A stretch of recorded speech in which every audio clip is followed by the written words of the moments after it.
Okay, so hello everyone in the five continents and welcome to another edition of our international English online meetings. This morning we have two good friends from Honduras, David Bertrand and Ricardo Diaz. Good morning, dear David and Ricardo. Hi, good morning. Good morning. Hello, good morning everyone. So as usual, let me share my screen so we can see what we are going to be doing. Okay, let me open up the PowerPoint. It's here. So this is our 134th International English Online Meeting. If you don't know, Ricardo, David, Ricia, we have been having these meetings for about 5 years. So thanks to the pandemic, these meetings started going on. If you want to watch our past webinars, you can find them in our YouTube channel. Okay, you can find all the recordings over there. Who are our upcoming guest speakers this year? Well, in August, we have Alba, Paola, and Isela from Bolivia. They I know belong to, Isela. yeah, you know Isela. Yeah, Yeah. she's the president of HELTA TESOL. Mhm. Okay. Then in September, Evelyn and Princess from Puerto Rico. They are members of Pre-TESOL. Then in October, Marcela Burgos from Argentina. Then in Argentina. October, Isadora Pereira from Brazil. And then in November, we have four wonderful guest speakers from where are they from? From Paraguay. They belong to Paratisol, Paraguay. And finally, in December, we will have Kathy, Adriana, and Claudia from Asocopi, Colombia. Okay, but today, dear Ricia and Luis Arroyo and Raj and people who are listening and watching us in Facebook Live, we have David Bertrand and Ricardo Diaz. Let me say a few things about them. David, he has been in the ESL, EFL field since 2011. He has a master's degree in TESOL. He has taught English as a foreign language at the elementary and secondary levels. He has worked with the undergraduate program at the Pedagogical University in Honduras and has supervised the teaching practicum for basic education teachers. He has been a volunteer for HELTA Honduras TESOL since 2016 and served as regional academic coordinator. Currently, he is part of the board of directors. So thank you very much, dear David. And this is our good friend Ricardo Diaz. He is the national head of the English Empowerment Program at Unitec and Ceutec in Honduras. He holds a degree in psychology and a Cambridge HELTA certificate in teaching English to speakers of other languages. And he has been a HELTA Honduras TESOL volunteer since 2019 and serve as a regional coordinator. So thank you very much, dear David and Ricardo, and the screen is all yours. So who will start? Who will be the first one? Okay, I'm Okay. I'm You going to be the volunteer. first one. So Okay, thank you once again because it's a Sunday morning and we should be sleeping, we should be drinking coffee, but thank you for your time and your expertise. my pleasure. Okay, I'm going to start sharing. By the way, you have 50 minutes. If you need some more minutes, that's okay. Okay, thank you.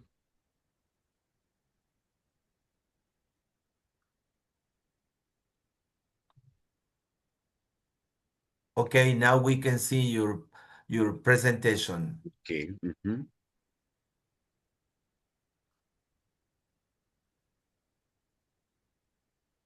Okay.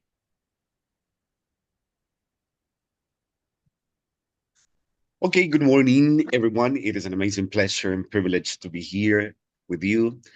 I am really excited to share with you what I have learned, what I have been doing in this time.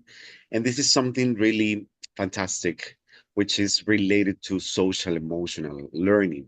So, enhancing in English language production and student well-being through social emotional games. This is a great topic that I have been searching, and I am on the way to make some action research because this is something that has given me a lot of answers, good answers, to help many teachers and as well as to help many students develop their cognition and develop their social emotional thinking. Okay, let's begin. So we have here three objectives, and we're about to explore the social emotional learning, language connection, then the review about the research that has been done before, and then we're going to discover some practical strategies that we can use in the classroom. So first of all, we are going to define. So what is social emotional learning? It means to have the capacity to manage very well your emotions, and these emotions help you understand how you should behave, how you should enjoy in the English classroom. So you are experiencing self-awareness, responsible decision making, self-management, social awareness, and relationships skills. We have some theoretical foundations. These great people that have started this great topic, like Vygotsky. Social interaction drives learning. Krashen, we do know who Krashen was or is. Emotions filter language acquisition. So he is the one who explains that we need to have a low filter in order to learn and in order to acquire the language. Bandura also, self-efficacy shapes performance. And so what are those specific things that we do that we get?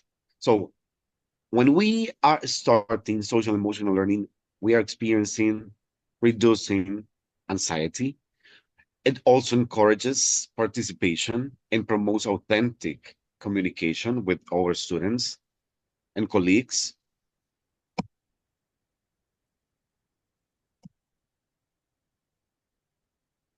We do have some strategies for the classroom. So what are those specific strategies? Morning checks in English, peer interviews on emotions, empathy, based role playing, reflective feedback sessions. When we experience or we implement this strategy, these strategies really help us understand us in a better way. For example, I do practice or I do this with my students. I really make them work together in groups, in pairs, and they make these interviews and they ask each other how do they feel. That's the first question I ask my students when I get to the classroom, and then they start giving me or they start telling me about their emotions. Because when I see that someone is expressing something like, I don't feel good, I feel sad, I feel down, I feel terrible. So we need to pay attention because probably they are experiencing something that we need to be aware in order to help them. There is something that I really love also, and is this one, empathy. To have empathy is to experience, to know that you need to have or put on those students' feet, and then you need to know why they are doing or why they are acting in that way. So at the end, we also reflect, we also give feedback, and we understand each other what has been done during the classroom. So now we have arrived to the main point here. Social emotional games. How do the games help me understand the language and how do the games help me feel relaxed in the classroom? So in this time is where you might implement games, but in this sense, emotional, social emotional. So nowadays you might have these games um, on any platform, or if you want them to use them with in real life situations in context. So you might use them. And for example, I have some of them. I'm going to show you. I have here this one that is get to know me, get to know me. So these are cards, special cards that they are designed in different colors, like in green, this one, for example.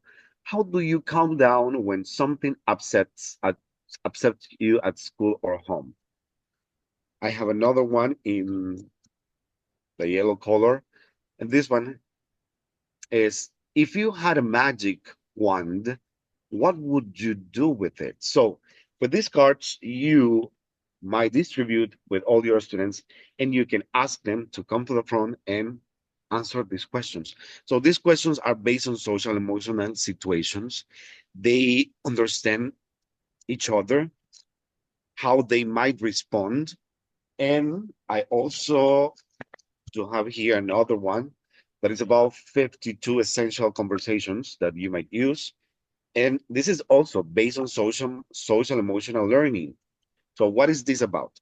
These are cards that also has some specific questions or situations that you might think, and then you might respond and tell your opinion and express how would you feel if you were experiencing this. Like, for example, this other game promotes generosity, empathy, gratitude, mindfulness, respect, and so on. So when I distribute these cards to my students, I let them know that they're about to think for 3, 4, 5 minutes, and then answer this question. For example, this is about mindfulness. Close your eyes and take 5 deep breaths. What do you notice about your body, your mind? What can you do to quiet your body when you're feeling upset? What about your mind? I do I do something else with my students, and I really love doing that specific activity that is related to yoga. I might call it yoga. I take them to the field of the university where we have trees, and there is a beautiful garden over there. So I ask them to lay down on the field and feel relaxed. And I tell them to imagine something beautiful. So through this therapy, I really make my student feel relaxed and comfortable. So then I start playing um, relaxing music, and then I tell a story, a motivational story. So through all this time, they are experiencing something amazing, something relaxing that really help them understand how emotions are really important in our lives.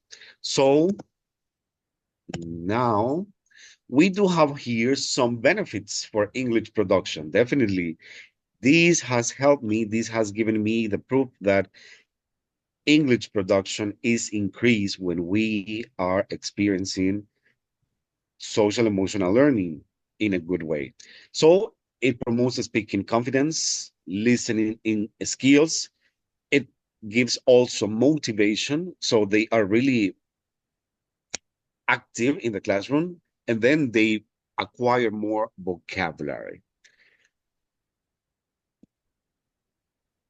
So now this is something that I have searched on some specific studies, and I have found that this is really powerful, and this impacts students' well-being.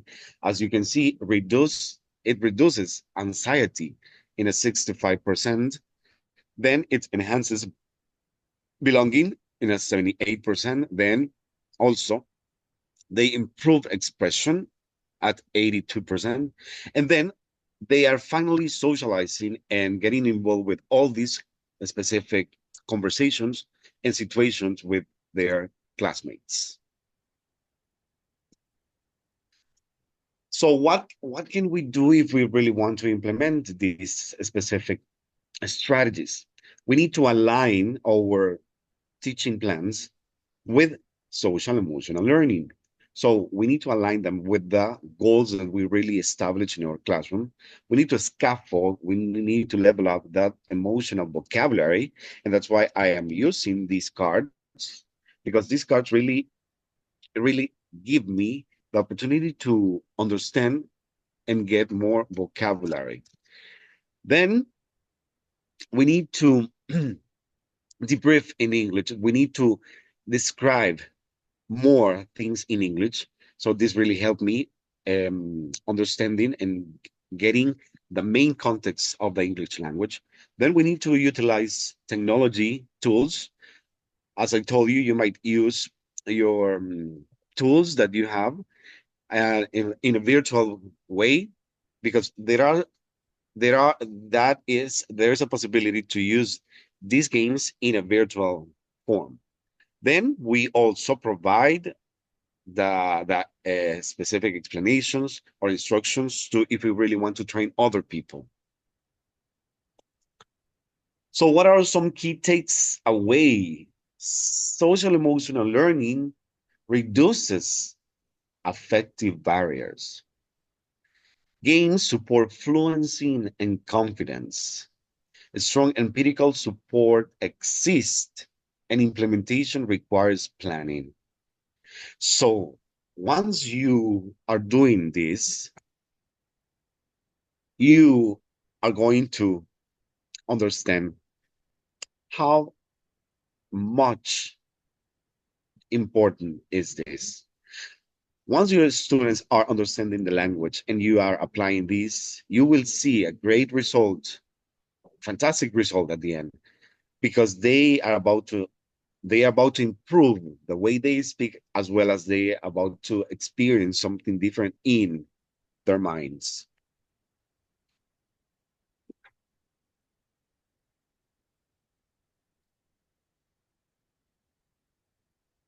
Okay, so now these are the references that I have searched on the web. And if you really want to know more about this, so I am really anxious to help you, and just let me know if you need any help, and I'll be always willing to help you. So now,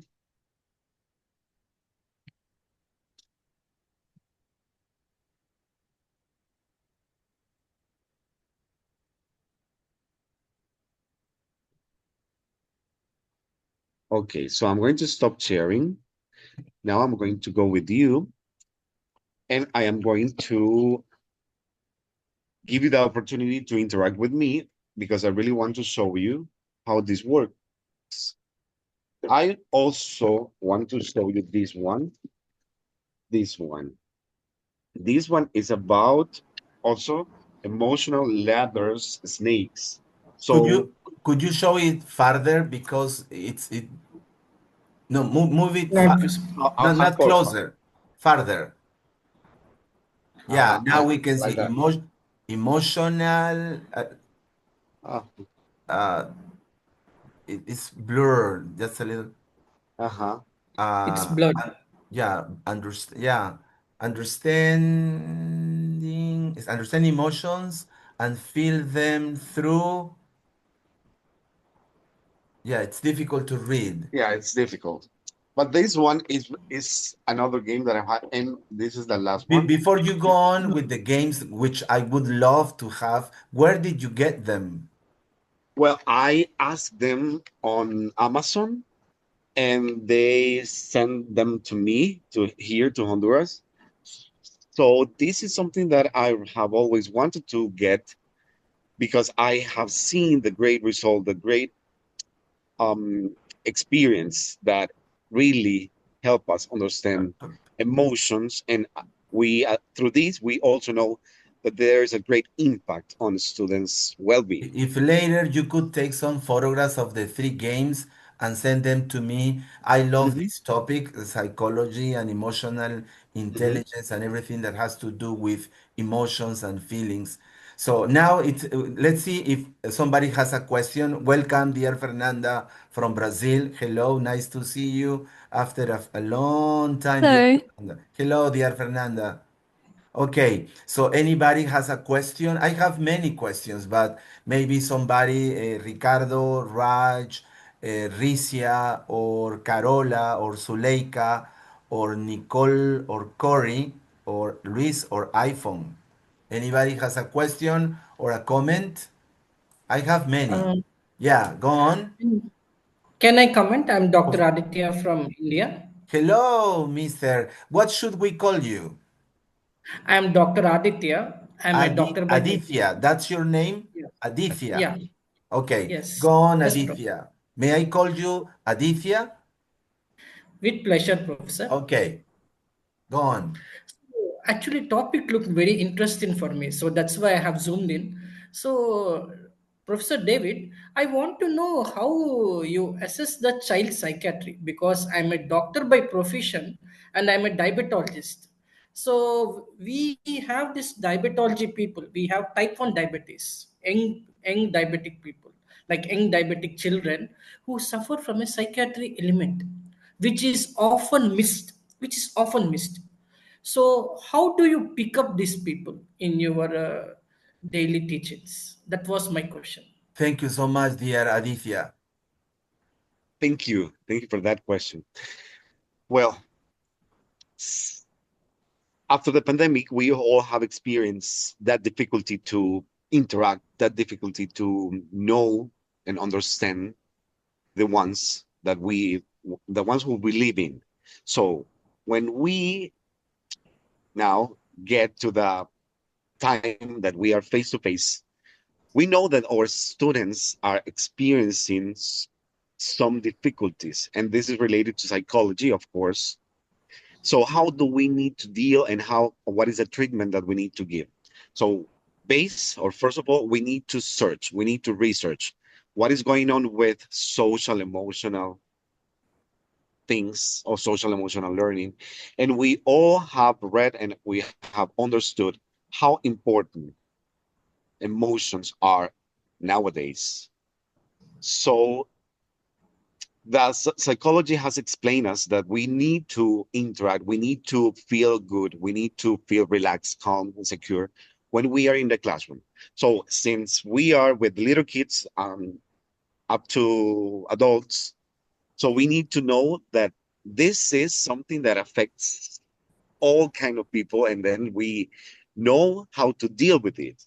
So the main point here is that one, that the students in the classroom feel secure, feel relaxed, and they produce language.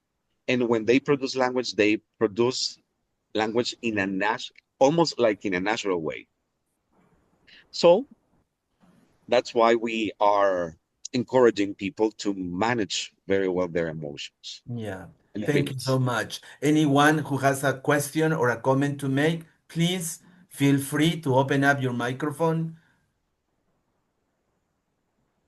it's interesting how this question was put because as a person who has, well, I lived in India for almost a year, and I know how much they pay attention to emotions there to some extent, but it's another, I think that one way that we have been taught is that we experience one emotion at a time, but there's a lot of things going on at once.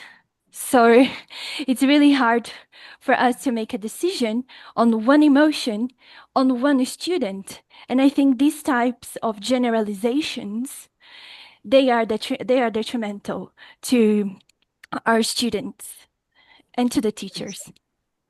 Exactly. Thank you, dear Fernanda. Thank you.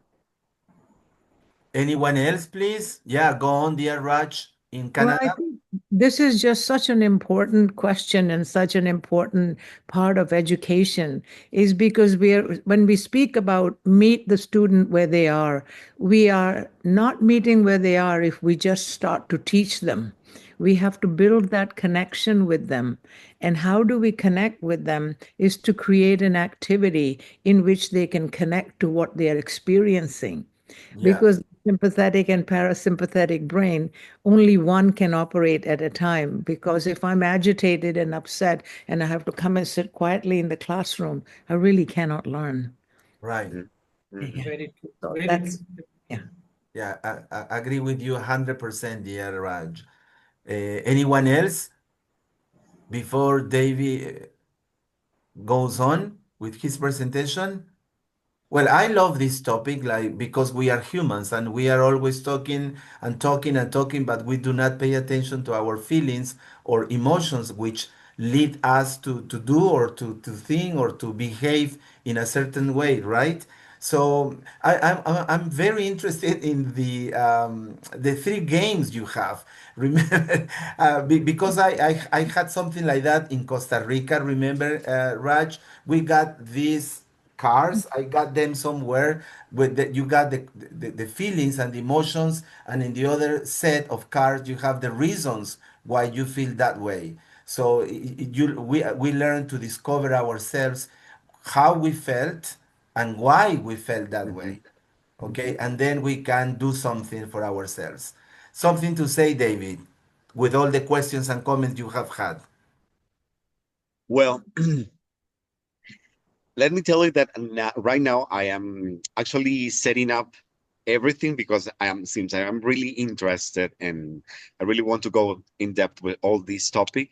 I am preparing an action research that probably is going to be starting on September because I really want to prove, I really want to demonstrate the impact that these games have on students. Because I have experience and I have always wanted to make my students feel good in the classroom and out of the classroom.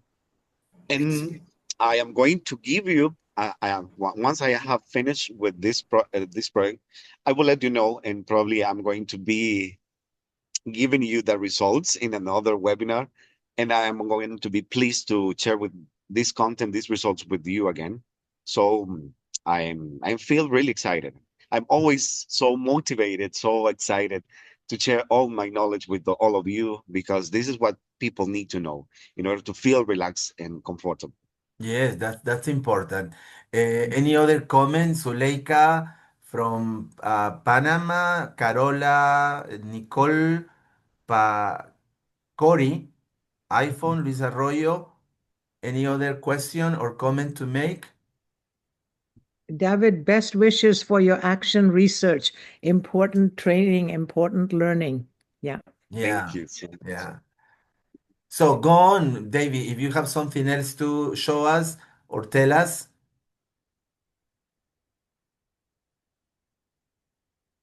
David? Uh, Yes, tell me. yeah, go on with your presentation if you have something else to show, because you said you were going to show us the games and how you do that, or Okay, okay, I can. Yes, I really want you to help me, and I'm going we to. have we have 20 more minutes. Okay, perfect. So let's try this one, the first one. Let me divide the cards in the different sections. Okay, so you're going to help me.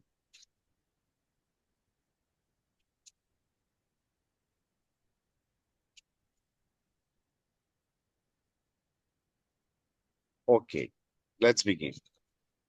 Okay, I'm going to start with the orange color, and I'm going to ask Miss Fernanda. Okay, Miss Fernanda, I'm going to ask you this question. Can you tell me about a special person or friend in your life that you are thankful for? Who is that person that is a friend of yours or a special person in your life that you are thankful for? My father. I'm thankful for my father. Um, because he gave me the foundation, and I think whenever I see knowledge, I link to some things that my father has said in the past to me. So I have these associations, um, yeah, that I tend to connect my family to my life, and I don't see things disconnected. So Jaime is another father that I have, I think, in the English teaching world. You know, he gave me a great opportunity, I mean, years ago to present. Even when I was in India, I gave a presentation. So I'm definitely so, so, so, so grateful for Mhm. him and for Raj as well for always supporting me. So yes. Okay, thank you. Excellent. Thank you, dear Fernanda. Thank you. Thank you. Now let's continue with you, Mr. Jaime. Oh my God. Yes, Jaime, please do not call me mister. Okay, Jaime. I have here another card, and this is The the old, purple card. purple. Uh-huh. So the question for you is, if you could spend a day with anyone from history, who would you choose? And what would you do together? Definitely my mom. Definitely. She Okay. passed away. She passed away 6, 7 years ago, and she lived 94 years. And I would like to talk to her to tell her what I got thanks to her effort and Mhm, thanks to her work and thanks to her education, thanks to her love, thanks to her patience. Oh my God, there are so many things that I didn't have time to tell her, to let her know, just like Fernanda. I was looking at Fernanda and I say, wow, the feelings and the emotions are in her face, and now they mhm, are inside my soul and my heart. And it's so beautiful when you think and reflect mhm, about people, about human beings that touch your soul and make you a better person. mhm. So thank you for the question. Ricia Definitely. from Peru in the USA wants to say something. Ricia, go on. Thank you, Jaime. Yes, David. Actually, I really wanted to answer the first question. Okay. Mhm, I think this is something I am going to be really grateful for always to Jaime. This last month I have been doing a research on learning styles and the relationship with the academic performance, and so this study required me to look for experts on English area, and I admire Jaime, and I was like, please, Jaime, I'm working on this one, and without thinking, and Jaime was just willing to help me, and I am really grateful for that, and I am also grateful for the opportunity to meet, online, a lot of people like you, and it's such an honor for me. And thank you. Thank you okay. so much, dear Ricia. Thank you so much. I'll see you when you come back to Peru. Yes, definitely. Yeah. So you have another Yes, yes. I deep do have question? I do have more questions Maybe because maybe you could maybe you could make an open question so anybody who wants to okay, answer. okay, okay. It could be open. Well, Yeah. now I'm presenting or introducing to you the pink one. So this one is related to love. So the question is, what are some things that make you feel loved and special? Oh my What are God. those things that really make That you that's feel? that's a good question. So Uh-huh. anyone in the audience, please, who feels yeah, Ricardo, go on. Yeah.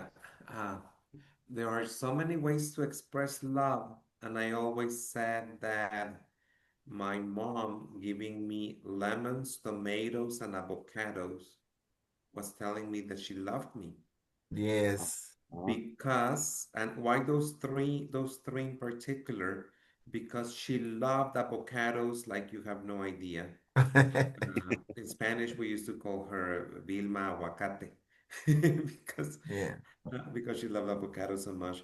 So by giving me avocados, she was telling me, I'm giving you what I like the most. And I love tomatoes and lemons. And by giving me those, she was telling me, I'm giving you what I know you like. Wow, very deep. Thank you, Ricardo. Our mothers are the only ones, right? They are the only ones, our mothers. No one else Mhm. like them.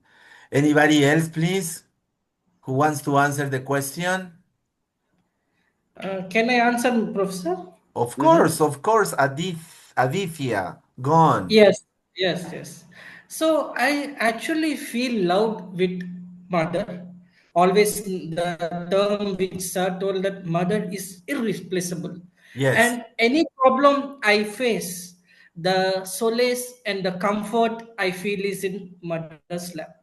I don't feel anything. Recently also, when I was very much tired after this Germany trip, when I went for WHO World Conference, I once came to back to my mother's lap. It is an awesome feeling. I don't know whether you know the Indian cookery, like we have rice and sambar with the vegetarian dishes. It wherever we eat the food, once we sleep in the mother's lap, Yeah. I feel tears also. Uh-huh. Th- So th- I think this type of conferences, I love it. I love it actually.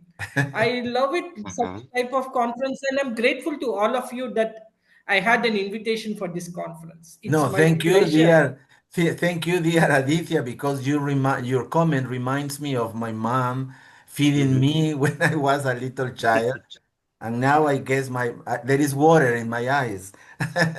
Yes, sir. Yes, the Thank you so much mothers. for your comment. Thank you. Thank you, No, bro. is there another question, David? Yes. Now I have the green car, and this is Question, David. another. The colors have any meaning? Because, for Yes, the example, color Monica Vinuesa from Ecuador in Facebook Live, she says she loves orange. orange. Okay. Yeah, So I can ask you a question with the orange color. but Okay. Do you have a special outfit or item that makes you feel confident and ready to take on the day? Do you my have any special outfit that really makes you feel confident and ready to take on the day? anyone, please? Roxy, maybe in Peru? Outfits.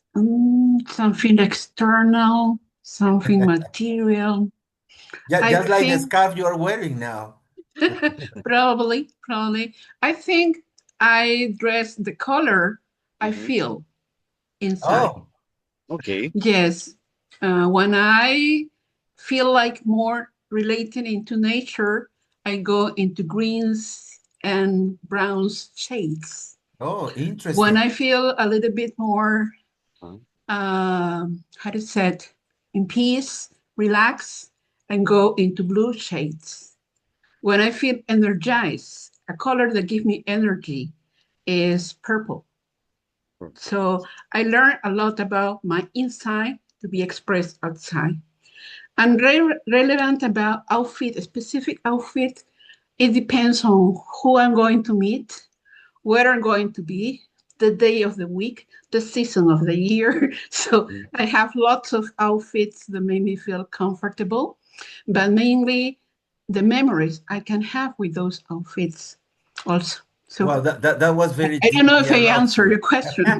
It did answer the question. Thank you so much, dear Roxy, for Mhm. such My a Thank you. pleasure. Thank answer. you. Thank you. Anyone who wants to answer this question? Or there is another game you want to show us, dear David? Okay, yes, I can show you the last one. The the the other one that I have here.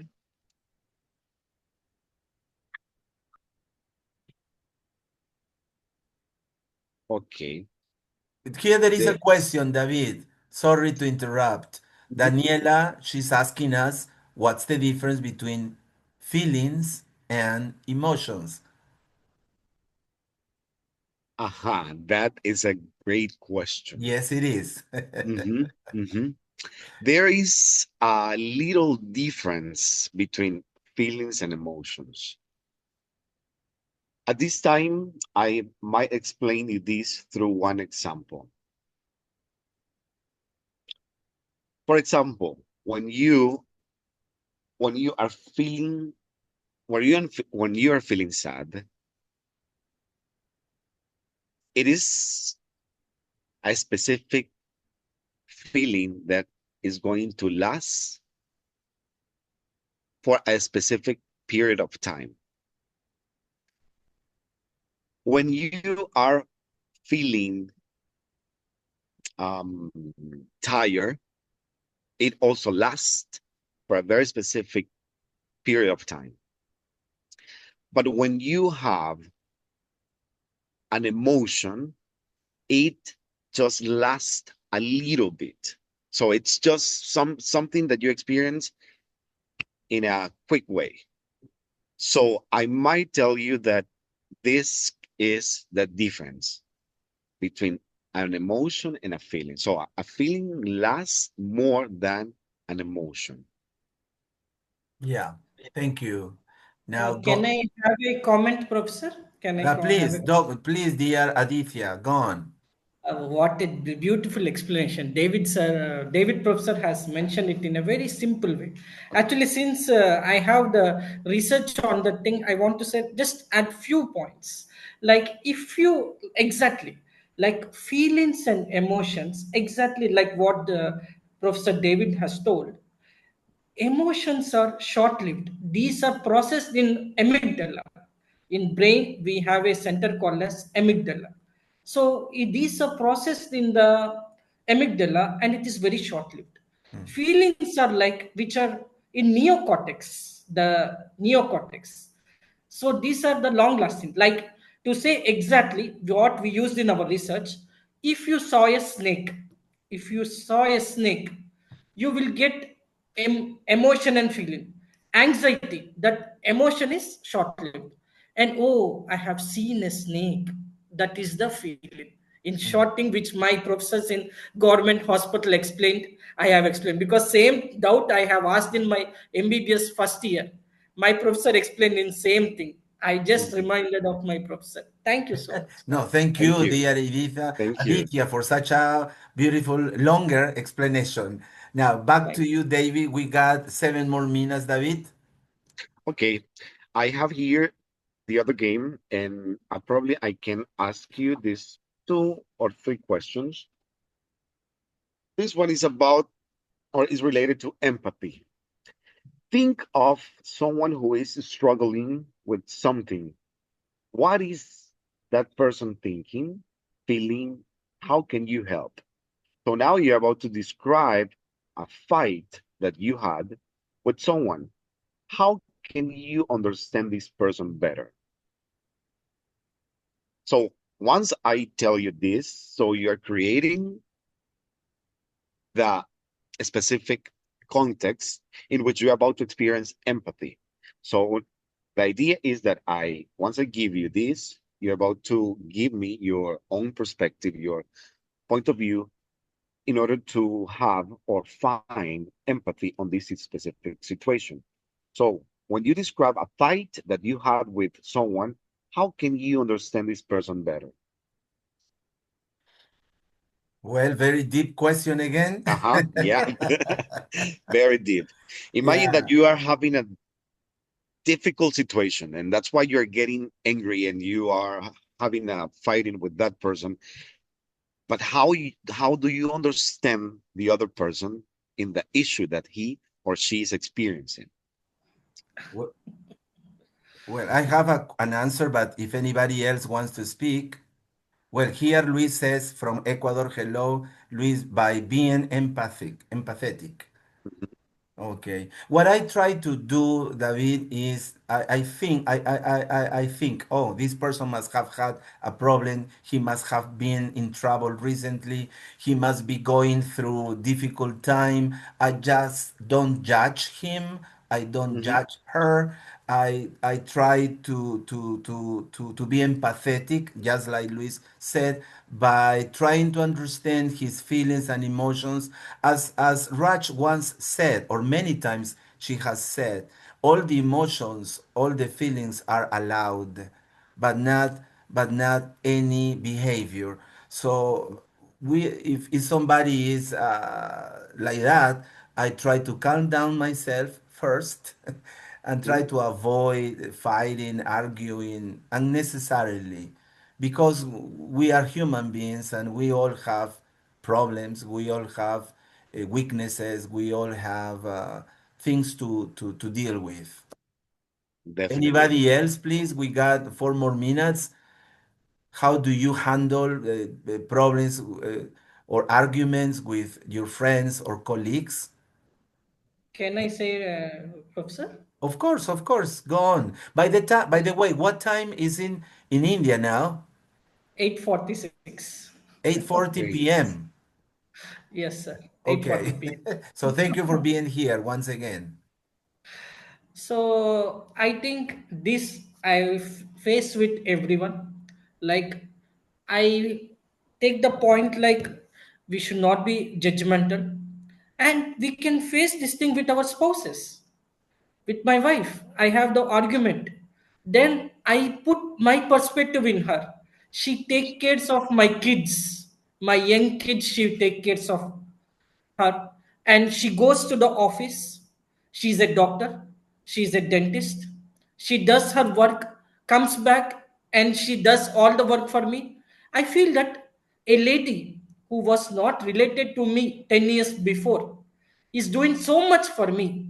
Okay, one shot come in, I should accept it because I can see decades of life with my wife. So I feel that I think in a broad aspect than thinking in a narrow aspect. Even I tell to my doctor, sorry, please, I have only one wife. Sorry for my English. Somebody wrote how many wives? Sorry, only one wife. No, no, no, no. It should not be controversial. Okay.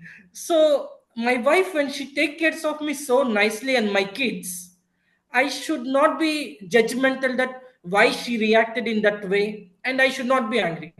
If I get angry, what I do is I just go out of the home, have a relax, listen some good music, and Yes. come back and Hmm. speak to her. Hmm. And drink some wine, Excellent. red wine. Fernanda, go on, and then we'll come Mhm. back to you, David, to finish up. Hmm. Fernanda. Yeah, this is a subject I'm really interested in. And I think that from my observations throughout many years, feelings are based on associations.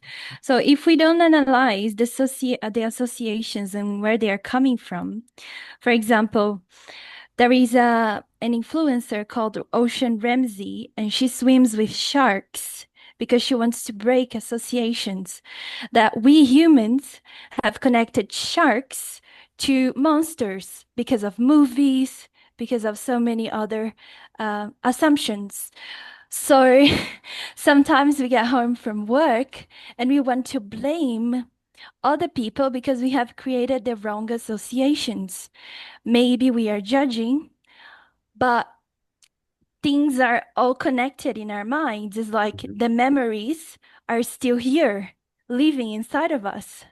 So if we don't analyze or if we don't meditate or learn about these associations, then we will act on these associations, which is what is happening all around the world. Wars, conflicts, wrong associations.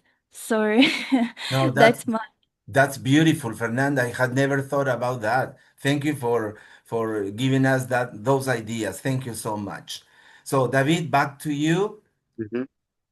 So now I'm about to conclude, and I might tell you that in order to develop, in order to manage very well our emotions and feelings, we need to understand that this is located in the prefrontal cortex. So once that you are experiencing something, you're about to understand and or you need to pay attention why that specific decision that you are taking it's the best or is not the best one.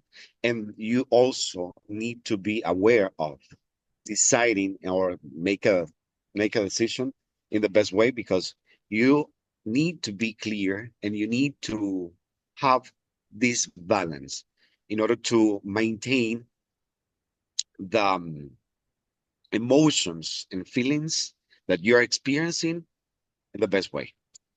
Yeah, yeah. Thank you so much, dear David, for giving us time to reflect on our behavior, on our attitude, on our way of reacting, and something something to mention that we always pay attention to our students' feelings and emotions, Mhm. and we are wonderful people in the classroom. But when we but when we go back home, our children and our wives or husbands they suffer because we are not that patient or we are Mhm. not that lovely people we are in the classroom, right? Yeah, Yeah.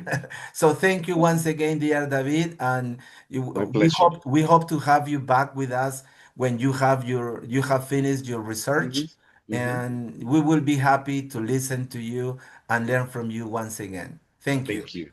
No, Thank you. thank you. Thank you. Well, thank you. So thank you. Now we are going to have Ricardo Diaz presentation. So thank you so much, Ricardo, and the screen is all yours. Hi, good morning, good afternoon, good evening, depending on where you are. I'm so happy to see Zuleika here. I know her personally. She's in Panama. Yeah. She's been to events here, and I think we were also together in Bolivia. So, like Jaime mentioned at the beginning, both David and I are from Honduras. We are in Central America, where he is in La Ceiba, a city in the Caribbean, while I am in Tegucigalpa, the capital city, which is in the hills in the middle of Honduras. Just to give you an idea, um, Honduras has about 10 million people, which is about the same population you find in Lima, Peru. That's true. Yeah. Yeah.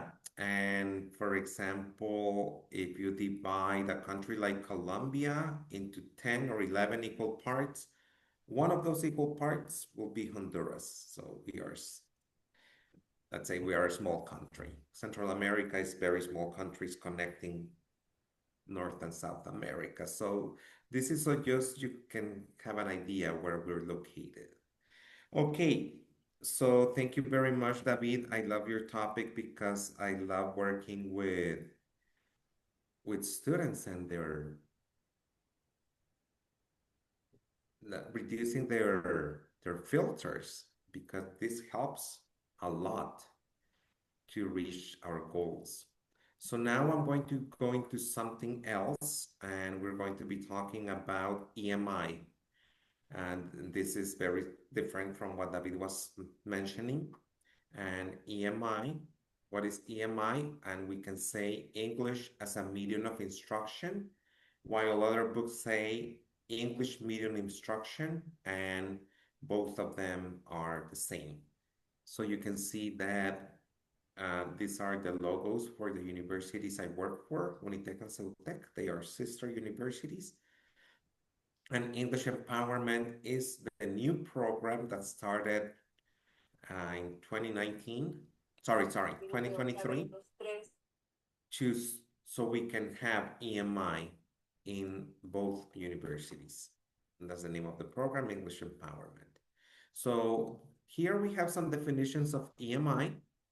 Non-language courses in, for instance, medicine, physics, or political science are taught in English to students for whom it is a foreign language. As often as not, it is also taught by a lecturer who does not have English as a first language. This is one of the definitions. The other one is English used as a language of instruction, in particular where English is not the native language of the students. And the last one, the use of English language to teach academic subjects other than English itself in countries or jurisdictions where the first language, L1, of the majority is not English. So here we're going to see the main words being highlighted, non-language courses. So when we're talking about EMI, it is not the English as a foreign language classes that students may take in universities or in other institutions. We are not teaching English per se. We are not teaching that, like we normally use the different techniques and approaches we have to teach another language, in our case, English. Students for whom it is a foreign language. So for them, English is not their first language, it's a foreign language. And a lecturer who does not have English as a first language. So just to give you an example, one of our law classes, and it is criminal law, is here in, the normal criminal law class that is taught in many universities around the world, and here in Honduras, it is taught in Spanish. But one of the teachers is using English to teach criminal law. So it's not a language class. She's teaching them the vocabulary, and some of the content is in English. Some of the content is in Spanish. Students for whom it's a foreign language. We're in Honduras, our language is Spanish. And the teacher is also Honduran, so she is bilingual, but her first language is not English. So language is used as a medium of instruction, but the native language of the students is not English. So, and this is happening in Honduras, where our language is Spanish. So here we're going to take a look at some of the aspects that we have to consider concerning language. Language in terms of native speakerism. We are not reaching for the students to talk as native speakers, which has changed a lot. I have been in this area for such a long time. I'm in my 50s, so I have been in this for a very long time. So before, there was a big emphasis on having students learn to speak English, like if they were British, American, Canadians, etc. This is not the goal anymore, as you may know. Lecturers as content experts, not language L experts, and L2 speakers. So who are the ones teaching these classes? It's not language teachers. It is lawyers, doctors, physicists, administrators, dentists, etc. The learners, they are, of course, taking English classes. We may have in the same classroom students who are already bilingual because they come from a bilingual school, but their first language is not English. Or we may have students who went to what we call a monolingual school. They took their classes in Spanish throughout elementary and high school, but in the university, they are taking English as a foreign language. Learning mainly for the acquisition of the content, not the language. And the location, like I mentioned, is not an English-speaking environment. So it's a place where they may speak English during their class period, but once they leave, once they exit the classroom, everything goes back into Spanish. Are there any questions until now? Anybody has a question? Be free. Feel free, sorry. Yes, Ricardo, I would like to know if there is something related to ESP, English for specific purposes. It is related. It is related. So here we can see in this can you see the new slide, the one that says the content language English continuum? Mm-hmm. Okay, Yes. so here we have it. So the thing is that EFL is not here, ESL, EAP, and ESP, their main focus is on the language. So we are using the content in those cases. Well, the content is more for specific purposes because they want to learn just that one in particular concerning the language. While in EMI, the focus is not on them learning the language, it's not on them, the focus is not on grammar, the focus is not so much on those areas, but it's more on them learning the content. And here you can see that there's a line that we have on one side EFL, which many of us are teaching, EAP, English for academic purposes or for specific purposes. And sometimes they just take the course because that's what they want, something in particular. For example, if they are going to make a presentation abroad or a presentation like this one. While EMI, that they are learning the content for life itself, for all their professional career. And then in the middle, we have CLIL and ICLHE, which is content learning.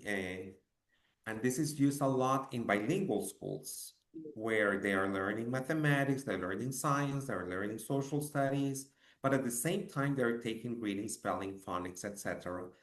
And the content is on them both. The focus is both on the content and on the language, while EMI, the main focus is on the content, not on the language itself.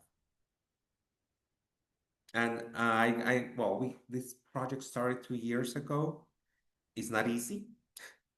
It takes time. And when we started doing the research on how to do it, we got in touch with universities abroad, especially in Latin America, who were already doing it. And the first thing they told us is, don't make it mandatory. If you make it mandatory, teachers and students are going to hate it. They won't want to participate. They don't want, there will be so many negative reactions. So make it voluntary. Let the teacher choose.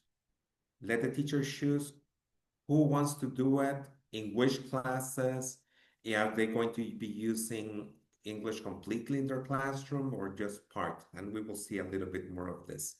Because one of them told us that one of their mistakes, and they told us, learn from our mistakes. And they told us, one of our big mistakes was making it mandatory, and teachers were not even ready concerning EMI. They were not ready concerning the language. They thought that we were planning to fire them because they didn't speak English and then we wanted to substitute them. So please don't do that. And the other thing they told us is train your teachers first.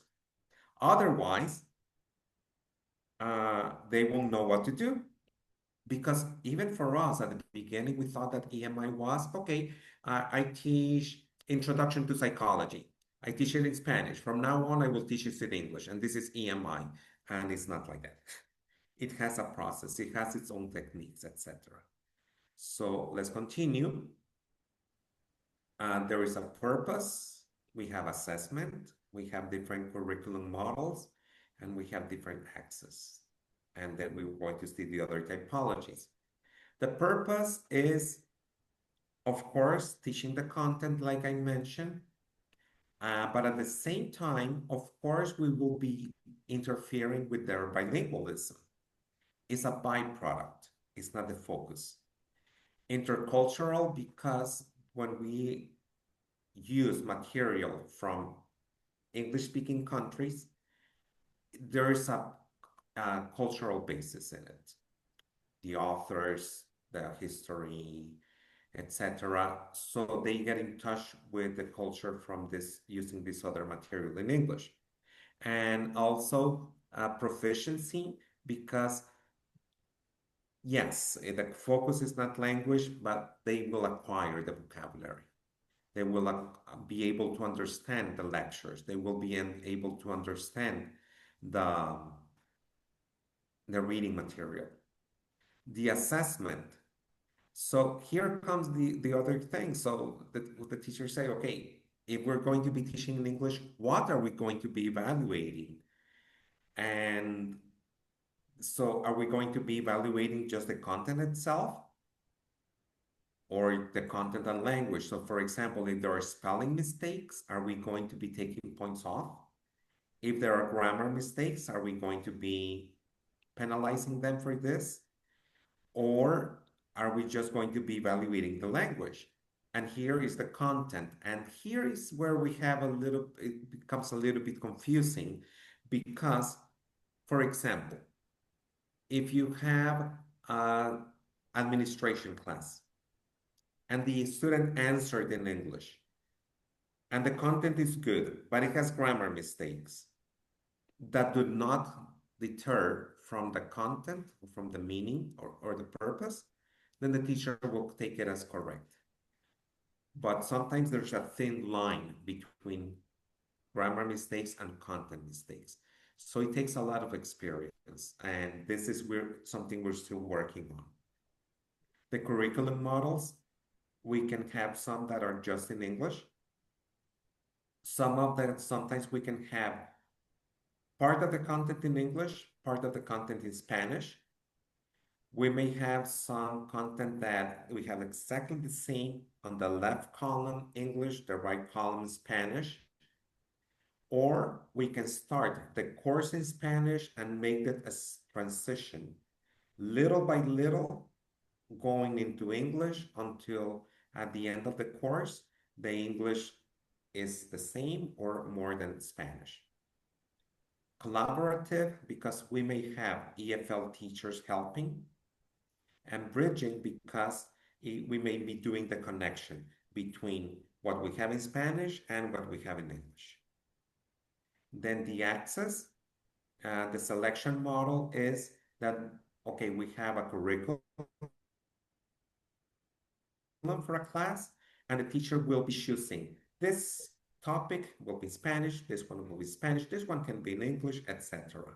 Preparatory, in which first they are having English classes, and then we are introducing the EMI little by little, or concurrent support, in which we go from one language to the other, and we vary.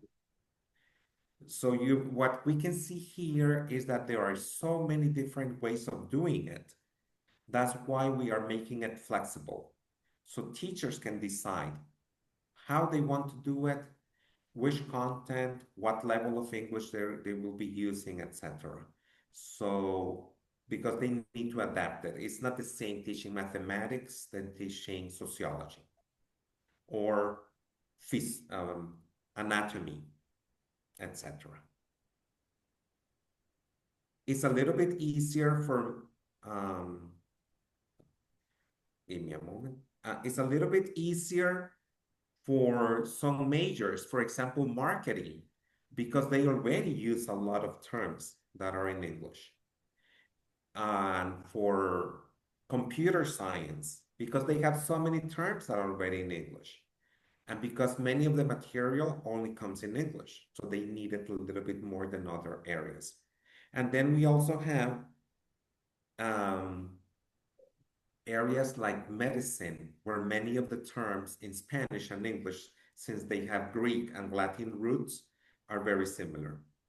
So it's very enriching, all the different experiences that we're having.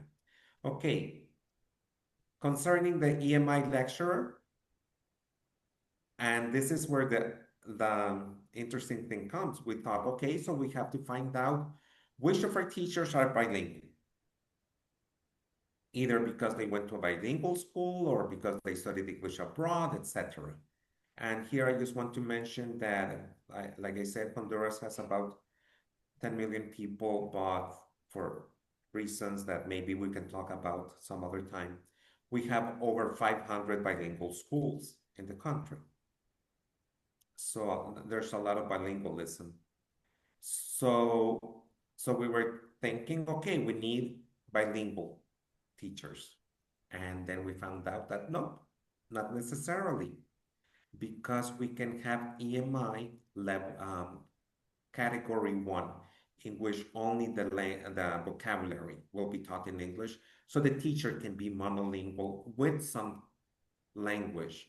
So the teacher can be A2 or B1, not necessarily B2 in this CEFR. The teacher can be bilingual, B2 or C1 or even C2, certified or trained. And this is why we are having the EMI training first. But for us at the moment, we basically don't have teachers with EMI experience until now. The ones are getting the experience with us. We can have the English teacher who may come as a support to the EMI lecturer or to the students. And this can be a native speaker, bilingual, local, or certified. And here we have people like, for example, David Bertrand. He studied teaching English. I did not. I majored in psychology, but then I took the CELTA. So we may have English teachers from our EFL program who can assist the EMI teachers.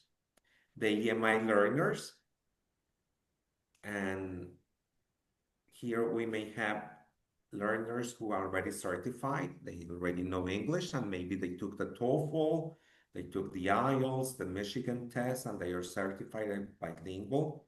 We may have students who are unilingual, who only speak Spanish, in our case, and for them, it's a little bit more challenging.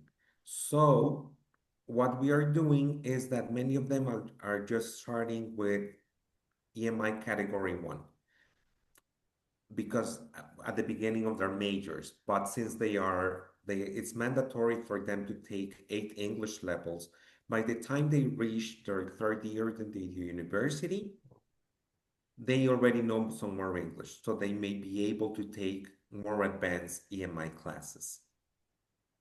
We may have students who are bilingual with more or less English, depending on their experience, personal characteristics, or even the school they went to. Because like I mentioned, yes, we do have more than 500 schools that are bilingual, but not all of them have the same quality. EMI experience or not, and for us, at the moment, we don't have students who have EMI experience other than the one that they are getting here. The materials, we can use the ones that already come in English. We can design them or adapt them. They can be native, completely in English. They can be bilingual, so they can have the same content, the book in Spanish and the book in English, or like I mentioned, one column in Spanish, the other column in English, half the book in Spanish, half the book in English with the same content. So students can go from one to the other for topics that they don't really understand, or when the topics may be a little bit more complex. Any questions until now? Yeah, there are some questions that Luis and Fernanda made. So if Fernanda and Luis open up their microphones and make the Sure. questions. Luis, Okay. in Ecuador? I'm here. Well, I think that you already answered the question because you did that when you were talking. My question was, if it's English, then it's another tool. In as for teaching content subjects such as history or economics, like in the IB program, I think that you already answered that. Yeah. Okay. Yes. And the other one was Fernanda. She asked, why not everything? Yeah, it was I think I'm just listening now and starting to understand the local context a bit more. Um, Why yeah. not everything in English? No, and that was not my question. I put the question at the time when you were talking about the differences between by like learning in Spanish and English and making like all these separations. Mhm.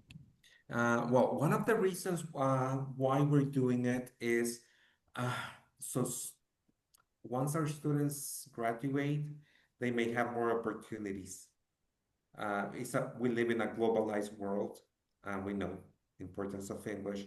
So for a long time, they were graduating with B1 level. They were already graduating with level B1, but they didn't know the content itself for their majors in English. They knew general English, but they didn't know psychology English or medicine English or engineering English. Now they will be knowing this. So once they get to the workplace, doing their own business, trying to get a major, master's degree program, etc., they won't be having to fight and take time, extra time to get ready. They will have already had the experience and the knowledge in the university during their graduate programs. Can I add one point, Of Dr. course, Aditya? of course. Go on, Aditya. Actually, my mother has helped me in knowing the importance of all these things. In India, we have multi languages. Like each, we have around 30 states. Each state has different languages. And from childhood, I know now, by this time, I know 9 languages. So, which helps me in my practice whenever I go to any new place or also. And I give very good goosebump that language is a must. When we know more languages, it gives us more confidence and more social interaction. Of course, in our biological books, it's written that human is a social animal. What is the difference between us and animals? We can able to share the knowledge. The more we able to share the knowledge, the more is the global perspective. Now right now I'm sitting in India and I'm able to interact with you in the Peru and different continents is through language medium. So always for the language there is a big goosebumps from me that yes, we should learn a language. We should not restrain from having just one or two languages. The languages should be go on. It's just like a having the more money, the more thing. Let's just a small perspective. I hope it's okay. Thank you. Thank you, dear Aditya. Did you say 9 languages? Professor, I know 9 languages. And you say that they give you confidence. Well, when I try to use French, I feel afraid of making mistakes in conjugation. So how do you deal with that? The thing is that from childhood, I was born Oh, in the India, so I okay. know. So I did my MBBS and MD in different states. So there I learned new language. My colleagues, my roommate was from another state. So All right. like that, we have 9 languages. Okay. So usually in the when I come to this narrowest pocket, people know only 1 or 3 languages. But it's my advantage that I know 9 languages. Yeah, it is a big advantage.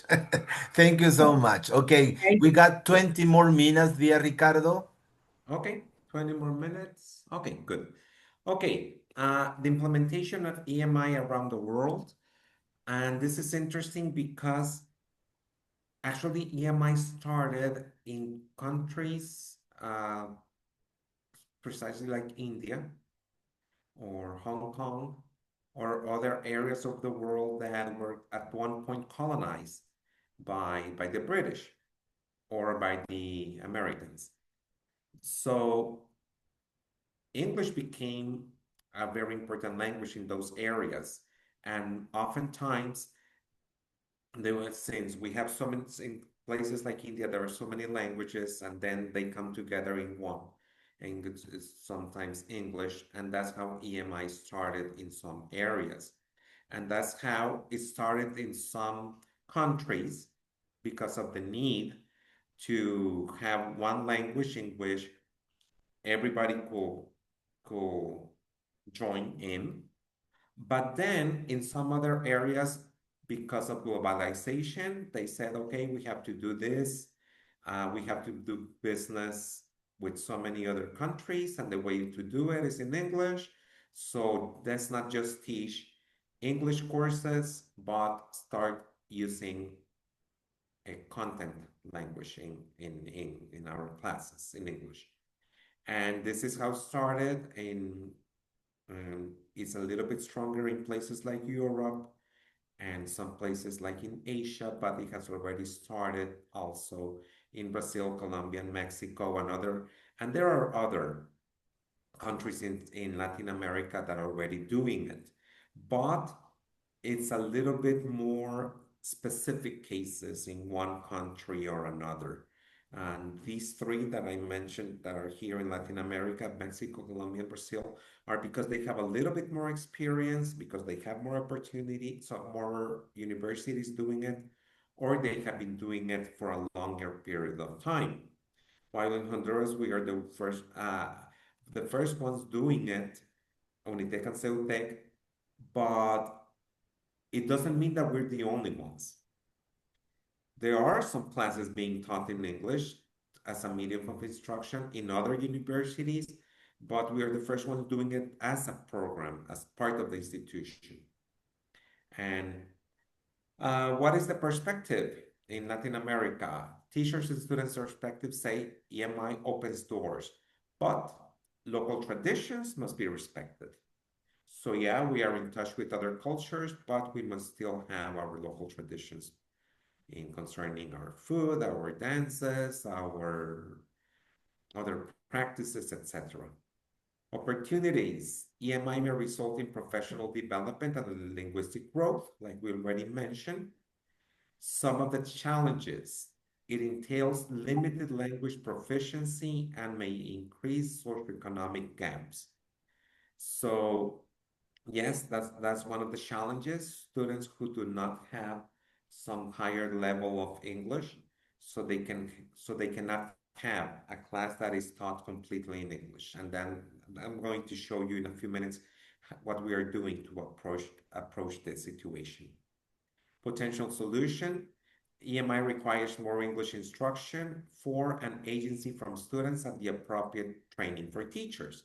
So now we are having a program, an EFL program for teachers who already know some English, but they want to start teaching EMI, or maybe they are just in the first category and their goal is to go into a higher level. So we are having a program for the teachers. EMI has been ill implemented in some contexts due to poor preparation. And like I told you, that we got together with people from universities in other countries, and they told us, don't make the mistakes we did. Don't make it mandatory. Train your teachers. Choose which courses can be taught in English, etc. And this has helped a lot. Okay, challenges. Insufficient language skills of students and faculty.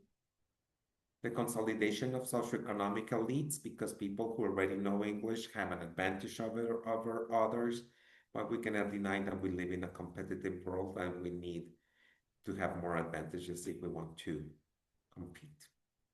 The psychological impact on students who are struggling. So imagine you coming from whatever country you come from, and then enrolling for a class and your teacher telling you the first day, okay, this class is in English. Or half the class will be in English, or 10% of this class will be in English. And you're not bilingual. And you will go, oh my God, what am I doing here? So one of our questions was, can we do it with freshmen, the ones studying their first quarter in the university, taking the introduction to marketing class, introduction to administration, introduction to industrial engineering? So we asked a couple of teachers, try it and let us know. And this has been trial and error. I cannot deny that. So they did it and it worked. And students were happy because they were seeing the advantage that this can have on their lives. Poor content learning and evaluation practices, because we need a lot of training and we have courses to train teachers in EMI. We have the basic one and we just developed the second one for a second level. The gradual phasing out of material published in EDL1. We don't want the material, in this case in Spanish, to disappear. We do need material in Spanish. So here we actually want it to be in both languages. We're not struggling or fighting to have material in Spanish being eliminated. Opportunities, better career prospects, especially for students from less wealthy countries. Preparation of local students for international intercultural experiences.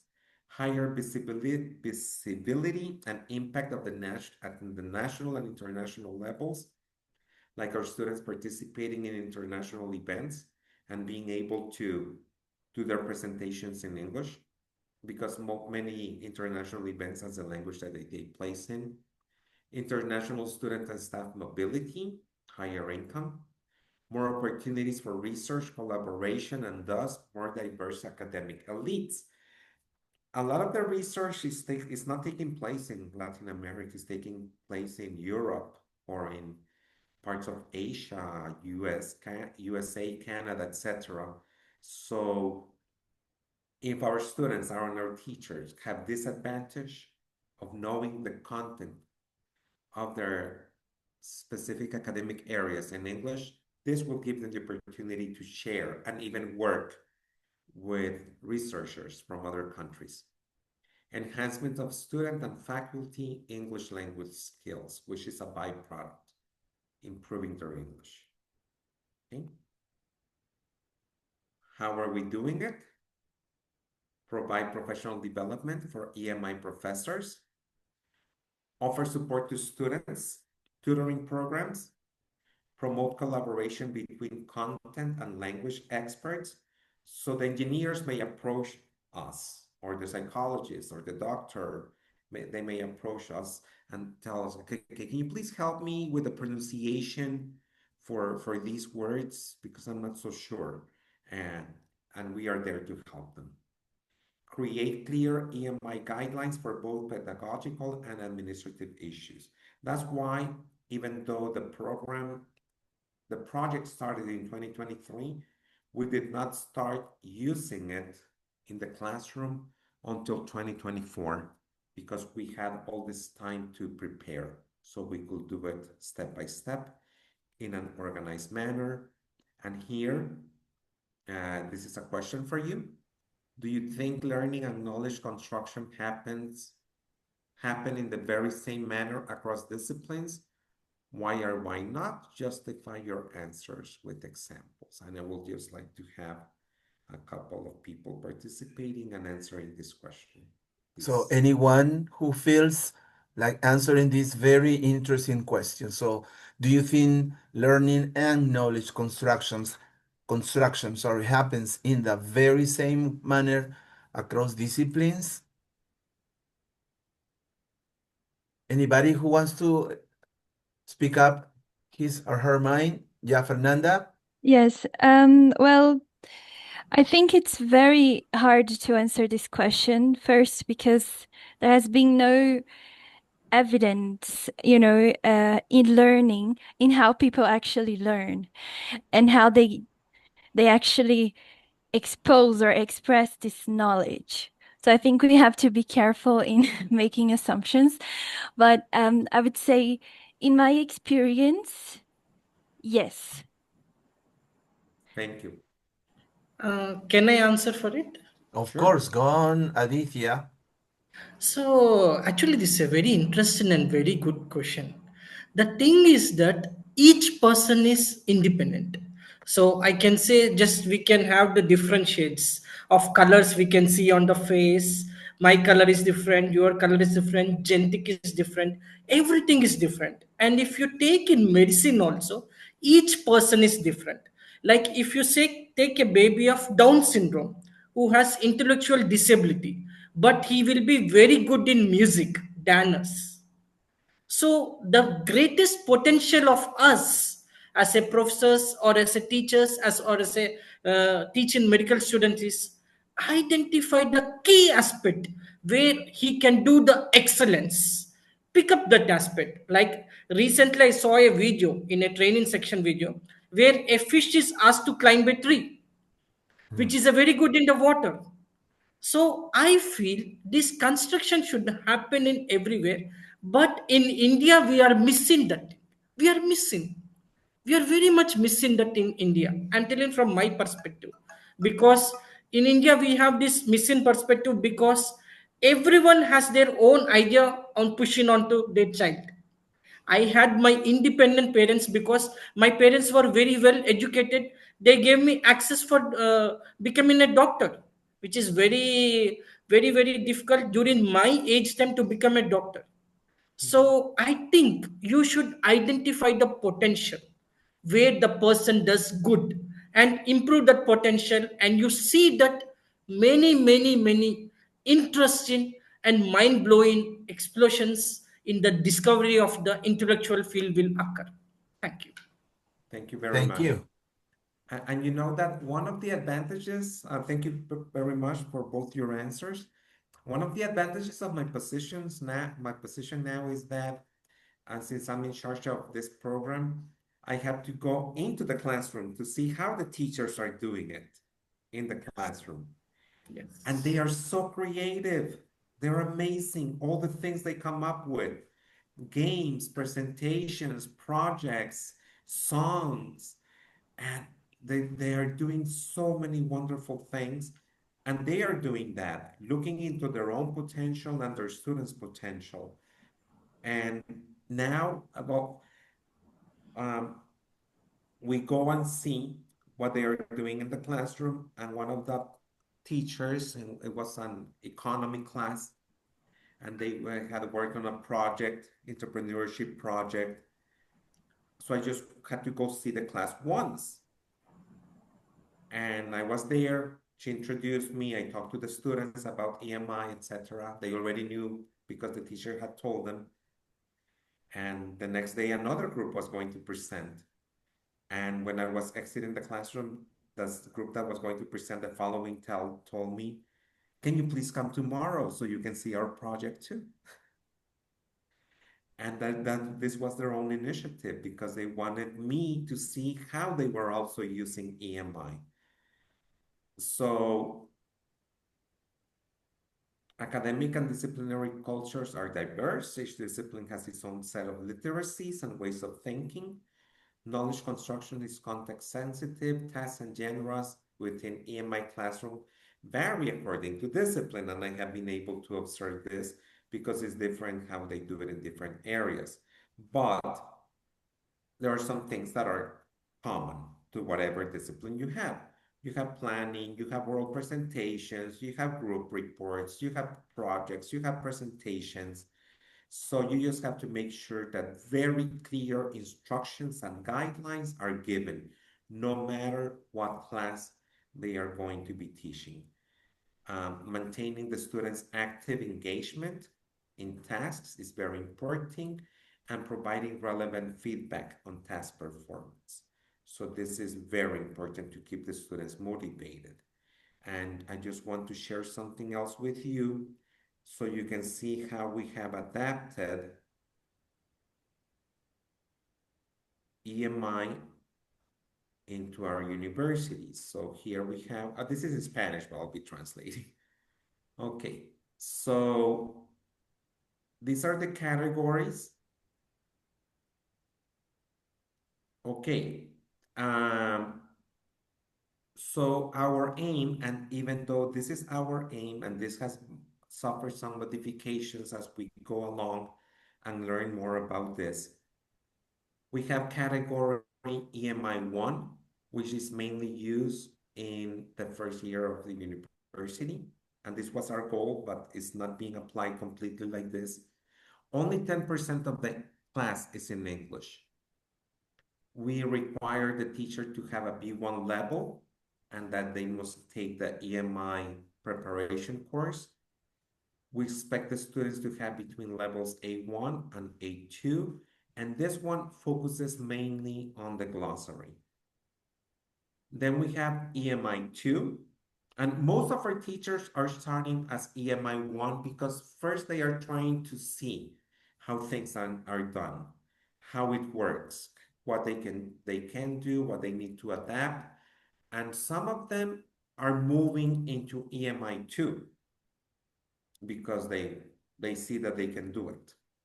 EMI 2, students must have taken English 3 and 5, between English 3 and 5, because they take 8 English levels if they don't come from a bilingual school. 30 to 50% of the classes in English. We need the teacher to have B2, and for the student to have between A2 and B1.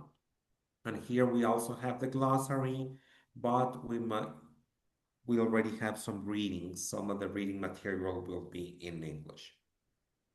Then EMI 3, this is for students who are already taking between English 6 and 8. Between 51 and 80% of the class will be in English. We need the teacher to be between B2 and C1 at least. And for the students to have B1, we're not asking B2 because of the monolingual students that we have whose goal is to be B1. So now here we can have videos and audios in English too.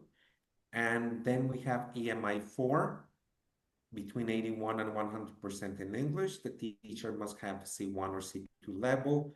And here, yeah, we need students to be B2. It says here B1, then we found out that no, they have to be B2 because the class must be in English. So who chooses what category they will be using? The teacher is the one who chooses. And for example, if he or she starts the class and he sees that the students get well adjusted and they participate and they are learning, they may keep it. If he wants to stretch it a little bit and be a little bit more challenging, if it works, do it. But it may work the other way around, that they have a certain level, but his students are struggling with the language, so reduce the level. So it's a lot of adaptation, a lot of flexibility, because this will help them with all their emotional components too. And this is just part of the 8-hour training initial seminar that teachers receive when they want to become EMI teachers. Okay, so this is our presentation. I have already seen the results in teachers and students. I have seen what they are doing. And just for example, one of the lawyers, she has realia in Spanish, real material, legal documents in Spanish. They put it on the screen, but the discussion takes place in English. Or they may have the material in English, and they already know the glossary, and the discussion takes place in Spanish, or part in Spanish and part in English. And teachers are usually very flexible with their students because they know that some of them can struggle. And so this is our goal. We're still working on it. This will be taking years and years to modify, to improve, etc. It's a challenge that I think will bring many benefits to our students. Thank you. Thank you, dear Ricardo, and also dear David, for such wonderful and very insightful topics that you have presented today. So we got 2 more minutes. If anybody else, before we go to the comments, let me remind you that our next webinar will be on August 24th. We will have Alba Maria Cruz, Paola Ortega, and Isela Coronado, who is the president of HELTA TESOL. They are professors from Bolivia. So we will very happy to have you with us. So once again, thank you so much, dear Ricardo and David. Now we have some time, 2 minutes exactly. Anybody who wants to express his or her opinion briefly, please.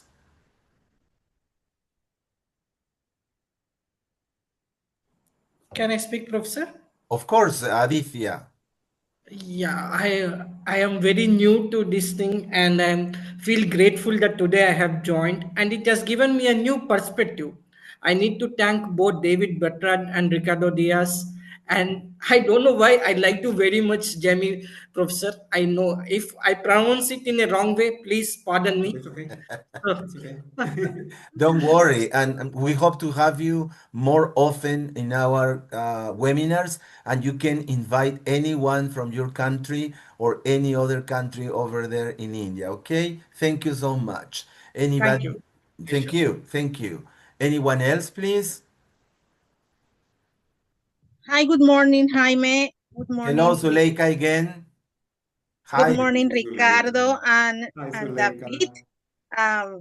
I just came late, but I have heard their presentations, and I think that it's very interesting what they are doing in their countries. In this case, sharing with us, the audience, what they are doing in Honduras. Yeah, how they are teaching, what's the process, the their their their teaching practice, yes, and the areas, topics, activities they do with students in Honduras.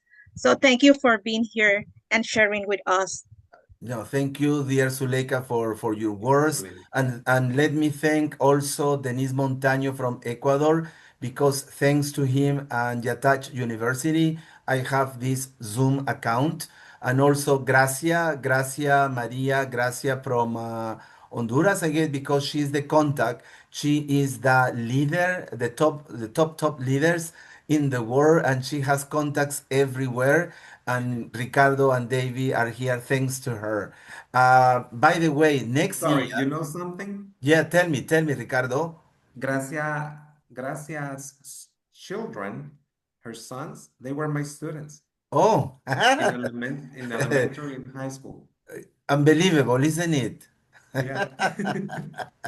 And you know what? I was saying, thank you, Ricardo. I was saying the next year we are going to invite professors and students to present their work and results. So if you, Ricardo, David, anybody here wants to be present, you and two or three students, and present something that you have been doing in your class and it worked, please.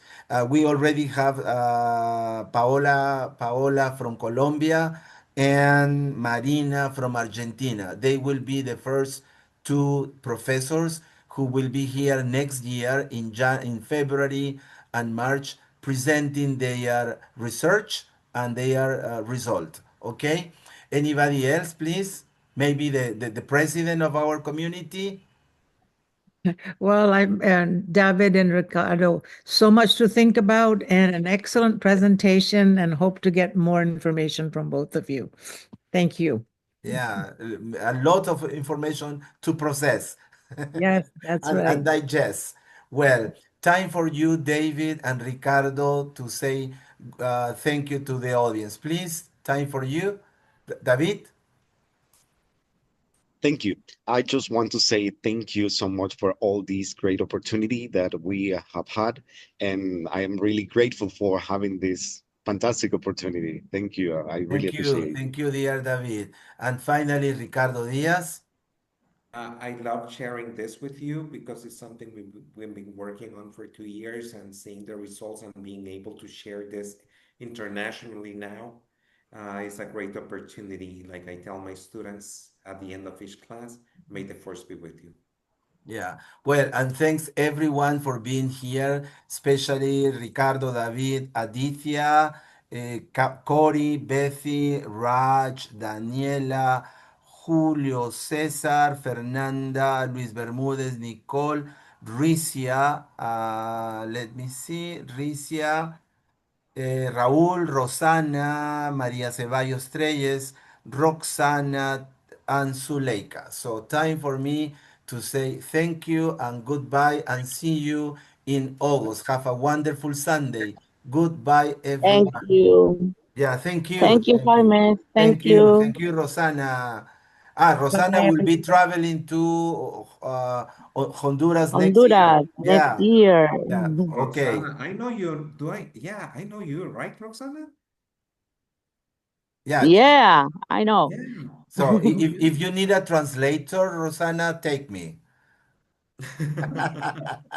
Okay, okay. Okay, Roxana, let us know when you're coming, okay? Yes, let them know, Uh, Roxana, when you're going. Thank you, yes, everyone. Okay, bye bye, thank bye you. Bye bye, bye. bye But bye.